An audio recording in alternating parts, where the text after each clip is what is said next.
Consistency wins. How to make fitness progress in 3 easy steps. What's up, everybody? My name is Troy. I'm a health coach and mindfulness guide, and in today's video, we are going to get you on track, get you there quicker and easier than last time, hopefully. But thanks for joining us. Make sure you smash that subscribe button. Let's get started. 3 steps. Number 1. When you're trying to get in shape, right? What you want to do is you want to be specific. You need to be very specific about the goals that you're trying to set. Get in shape is very vague because within that, there's any number of things that a person could be working on. And so what you want to do is, it has to come from you, right? I can't tell you what you should be working on. You need to do a self-assessment about what that really means. When you're telling yourself, I want to get in shape.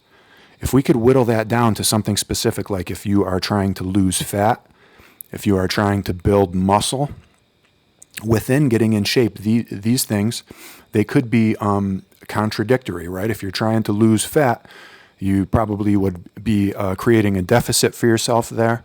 And it would be very hard to build under those conditions. But some people are trying to lose weight. Some people are trying to gain weight. Some people are trying to get stronger. Some people are trying to improve for a specific sport. So depending really on what you're trying to do, that's going to dictate your approach from there. That's the first thing. Get specific about what you're trying to do.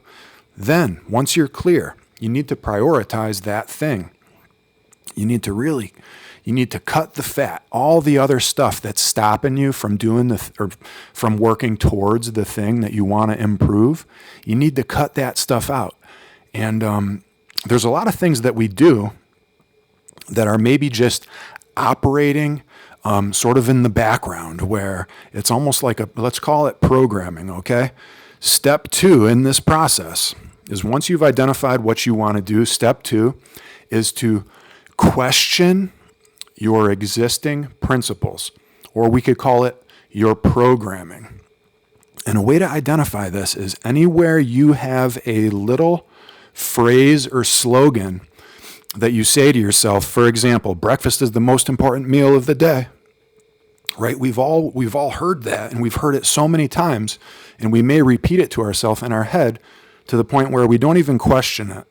Now, I'm not here to tell you what to think. But I am here to tell you that if you want to be successful on this journey, step 2 is to question your existing programming. Ask yourself, right, when you notice that there's something like that coming up for you, breakfast is the most important meal of the day. Is that true? Right? I would challenge that, and I would say that the most important meal of the day is the one that you're eating. So if you're putting something in your face, you need to be very mindful. You need to pay attention. Right? You need to be intentional with what you're doing there. Don't stop at the gas station and get some crap and stuff it in your face just because breakfast is the most important meal of the day. Something is better than nothing. Right? I feel like that's false. So question the principle. Another quick example about that: 3 square meals. What the hell is a square meal? Do you have to eat 3? What if you eat 2? What if you eat 4? Right? 3 square meals. I do the 1 meal a day thing. That's what works for me. Certain fitness people like to do many meals. That also works very well for the people who have the time and they can fit that into their schedule. So 3 square meals. Just one final example on this. I know I'm really rabbit holing here, but finish what's on your plate.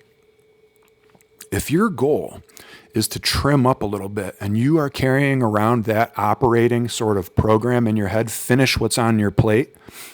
Again, it's not bad. I hate food waste, okay? It breaks my heart, the amount of food that we waste. And I can remember being a child at the dinner table, and you would hear, hey, there's starving children in Africa. There's starving children in China. Finish what's on your plate. And right, I'm sure there probably are starving kids around the world and in places, probably in this country. There's starving people for sure. And so you don't want to waste. But the invitation might be then, if that's how you're going to operate, and that's fine, to get a smaller plate. As ridiculous as that sounds, I will dish myself up, depending on what I'm having, a tiny little cup. I'll use a tiny little baby spoon. And something about that tricks my little goldfish brain into thinking that I'm getting more food. But, at the same time, if you're going to finish what's on your plate and you have a smaller plate, you don't eat as much. And if you're finishing what's on your plate and you got a big plate, it's possible that you're eating more food. At some point you're full and you could stop, and that would be awesome if you could do that, right? But we have the conditioning or the programming to finish what's on the plate. And if the plate is big, because we don't want to waste that food, and that's good, but then we end up eating too much. And for many people who their goal is to trim up a little bit, the best way to do that is by just cutting back just a little bit. But as simple as that sounds, it's very challenging to do that. So there are many different ways, but that's one, guys. Question those existing principles. It's usually a mindset thing that gets you stuck, keeps you stuck. And so finally, guys, so this is 3, right? We're doing the 1, 2, 3 thing here. Step 3, consistency beats intensity. Now, I know that these principles, they might seem a little bit contradictory, but I'll try to explain what that means. So consistency beats intensity. When you go hard, you try hard, you die hard, right? It's basically what I'm trying to say is that if you're forcing yourself to do something that you don't like, that's very hard for you, then you're not going to do that at the first opportunity. You're going to stop doing it. Quitting, right, is what stops most of us from reaching our goals. And so understanding that, you want to build consistency. And the way that you build consistency into your routine is you install it in such a way so as that if you don't do the thing that you're trying to do to reach your goal, then it doesn't feel right. For example, brushing your teeth. If you don't brush your teeth before bed at night, that doesn't feel right. That feels off. And that's how we want your routine, whatever it may be, your diet routine, your workout routine, whatever you're working towards, we want it to be so easy that it installs itself in your subconscious where you're doing that thing, and if you don't do it, then it feels weird. When you're doing something that you hate, that you don't want to do, that drains you, then, at the first opportunity, you don't do that thing because you feel better when you don't do it. So some people like doing very intense, CrossFit style exercise or, starvation diets or just like really intense stuff. But usually most of us benefit from a little bit of a more relaxed approach where we're not focused on perfection so much as we are focused on progress. It can be very hard to find progress in the beginning.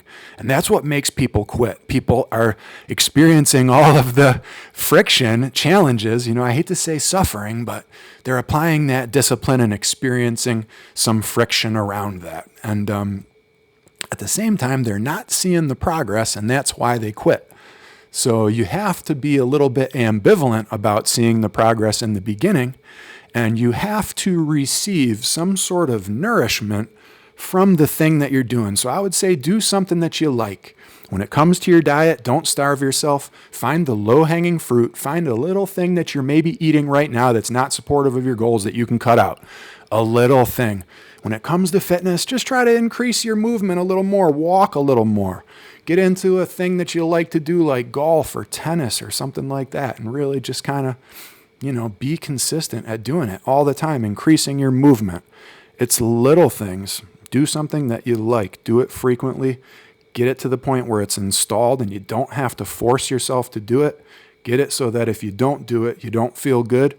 And that's when you'll start to, all of a sudden one day wake up and realize that you've made all this progress. And then once you've made the progress, guys, it's really easy to build off that. This is something that is like riding a bike. And similar to riding a bike in the beginning, right? Making fitness progress feels almost impossible. But once you see that you can do it and you develop that belief in yourself, then it becomes a transferable skill. And really, one of the reasons why I started making these videos is I really wanted to sort of flip people from consumers of, content and information like this to providers, right? Just like on my journey, I meet guys and they tell me, kind of what they're doing and give me some advice, and I research that myself and see what works for me and adapt it to my life. And then, oh, wow, I made some progress, a really cool thing. And then I pass that on to the next guy. So that's kind of what I'm trying to do for you guys here, holding the space. Like I said, hit me up in the comments. Love to hear what's working well for you. And we'll see you guys in the next one. Peace.